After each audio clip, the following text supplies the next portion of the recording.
पुंछ से आता हूँ और हमारे राजौरी, पुंछ और पीर पंजाल रीजन के बहुत सारे लोग और चनाब वैली के बहुत सारे लोग और कश्मीर के डिफरेंट एरियाज़ के बहुत सारे लोग इस टाइम पे सुजमा बठिंडी इस एरिया में स्थापित हैं।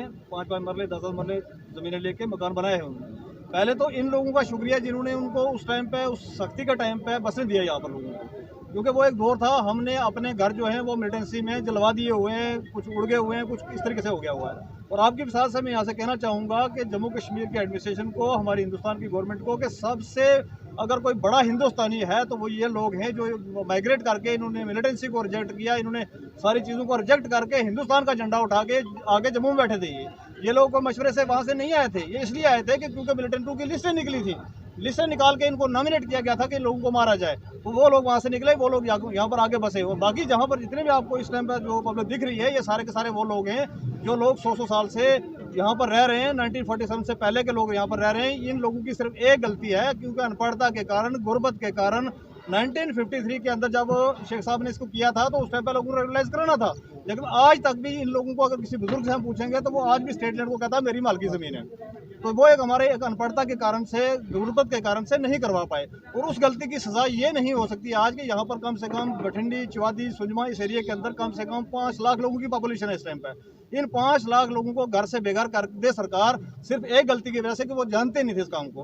तो ये बहुत ही नाजायज़ होगा। हम आपकी विसाल से, एलजी एडमिनिस्ट्रेशन से, एलजी साहब से, यहाँ से होम मिनिस्टर साहब, क्योंकि इस टाइम जम्मू कश्मीर स्टेट जो हमारी है वो डायरेक्टली उनके अधीन में आती है, तो होम मिनिस्टर साहब से रिक्वेस्ट करते हैं, गुहार लगाते हैं कि जी इस तरीके का कोई ना किया जाए जिससे लोग दरबदर हो जाएं। आपकी विसाल से हमें इतना ही कहना है। और दूसरी बात मैं यहाँ से बता दूं कि अगर ऐसा किया गया कि भाई आपने कोई हमारी गुहार नहीं सुनी गई, तो फिर हमारी लाशों के ऊपर से आप मशीन लेके आना, फिर हमारे घर गिरा देना, उससे पहले नहीं गिराना देना। सर, जब तक एडमिनिस्ट्रेशन की तरफ से आपको कोई आश्वासन नहीं मिलेगा तो आप प्रोटेस्ट को लेकर क्या कहेंगे? देखिए, आश्वासन की एक चीज़ और बता देता हूँ मैं कि इनके आश्वासन पे हमें भरोसा नहीं है, क्योंकि इन्होंने आश्वासन दिया था 370 जाने के बाद कि भाई आपकी जब स्टेट ये हो जाएगी तो आपकी यहाँ पर प्रोग्रेस होगी। तो प्रोग्रेस क्या हो रही है? हमारे बच्चे इस टाइम पे बेरोजगार घूम रहे हैं।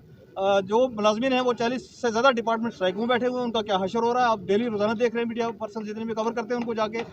हमारे बच्चे जो जम्मू डिवीजन के, कश्मीर डिवीजन के अंदर पोस्टेड हुए थे, उनको आज तक ये इस तरीके की एक पॉलिसी नहीं ला सके जिनसे ट्रांसफर कराई जा सके। तो ऐसी गवर्नमेंट से, ऐसी एडमिनिस्ट्रेशन से हमें उम्मीद भी कम है कि भैया कोई इस तरीके का लेके आएंगे। इनको अगर करना हो रेगुलेशन के लिए एक लेटर बनता है, नहीं बनाना आता है किसी को तो मैं अभी बना के टाइप करके आपको दे दूंगा। रेगुलेशन के लिए एक ऑर्डर बनाना है कि भाई अगर ज्यादा कुछ करना चाहे गवर्नमेंट तो सर्कल रेट ले लेगी, इससे ज्यादा तो कुछ नहीं ले सकती। तो सर्कल रेट पे जो भाई 5 मरले बैठा पैसे भरे, जो 10 कनाल पे बैठा पैसा भरे, तो बात खत्म हो जाती है। लेकिन वो ना करके सरकार कहती है हम गवर्नमेंट की जमीनें जो है खाली कराएंगे। तो मैं आपके साथ से पूछना चाहूंगा, अगर जमीनें खाली कराएंगे तो किसके लिए खाली कराएंगे? ये वो पक्के हिंदुस्तानी लोग हैं जो राजौरी पुंछ से आए हैं, ये वो पक्के लोग हैं जो चनाब वैली से आए हैं, ये वो पक्के लोग हैं जो कश्मीर से भाग के मिलिटेंसी को रिजेक्ट करके यहाँ पर आए हैं, और ये वो पक्के लोग हैं जिन्होंने 47 के अंदर अपने परिवार को, अपने बहुत सारे लोगों को खोया है और यहाँ पर आके बैठे हैं। इनसे बड़ा हिंदुस्तानी तो मेरे को कोई नजर नहीं आता है कि जिसको आप लाके यहाँ इन जमीनों में बैठाएंगे और इनको यहाँ से खदेड़ के कहाँ भेजेंगे, वो जरा सरकार हमें बता। सरकार लोगों की है, सरकार हमारी है, हम सरकार के हैं, इसलिए सरकार को चाहिए ऐसे फैसले नहीं लेने चाहिए जिससे लोगों को नुकसान हो। सरकार को हमेशा चाहिए लोगों को राहत देने के लिए, लोगों के उनको फैसिलिटी होनी चाहिए सरकार की तरफ से। अगर हमें ये रकबा को सरकार का था तो उस वक्त सरकार ने हमें मना करना चाहिए था। जिस वक्त ये आबादी जहाँ पे लोग बसे यहाँ पे, तो सरकार ने, किसी ने हमें मना नहीं किया, किसी ने नहीं रोका। उसका मकसद ये था कि ये हमारी ज़मीन मलकीत है, हमें मलकीत बना के इस पर बैठाया गया है। सरकार ने हमें रोडें दी, सरकार ने हमें पानी दिया, सरकार ने हमें बिजली दी और हर तरह की सहूलियत जो है सरकार ने हमें जहाँ दी। और आज फिर हमें नोटिस आने शुरू हुए, इसलिए हम सरकार से अपील करना चाहते हैं कि लोगों को नहीं छेड़ा जाए। जहाँ जहाँ पर लोग रह रहे हैं, बजाय छेड़ने के, जैसे आपने बाकी कॉलोनी जम्मू शहर के अंदर रेगुलाइज की हैं, वो हमें भी रेगुलाइज किया जाए ताकि हमारे जो लोग हैं, यहाँ के लोग जी अमन से रह सकें। हम सरकार सारी कॉलोनियाँ आपने रेगुलाइज की हैं और बहुत सारी जम्मू में ज़मीन है जो वो नज़ूल की है। नज़ूल होती है सरकार की ज़मीन। नज़ूल उसको इसलिए कहा जाता है, हमारे आम लोगों को पता नहीं है। नजूल इसलिए उसको कहा जाता है कि वो म्यूनसिपलिटी हदूद के अंदर होती है, इसलिए उसको वो नजूल में आ जाती है।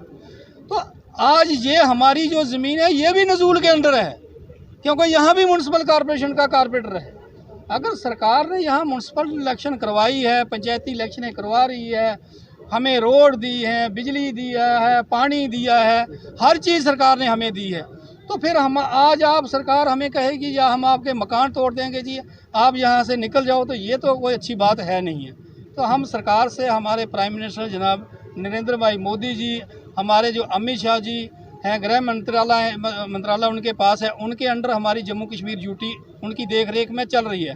हम उनसे ये गुजारिश करते हैं कि हमें भी रुगलाइज किया जाए। मैंने कल वहाँ 2 टोक में बात की है कि जो सरकार इस टाइम हमारा हाथ पकड़ेगी, हम लोग भी उस सरकार का हाथ पकड़ने के लिए तैयार हैं। ये क्लियर बात करी है हमने। तो आज भी हम ये मीडिया के माध्यम से यही बात करते हैं कि हमें रुगलाइज किया जाए और इस दलदल से निकाला जाए।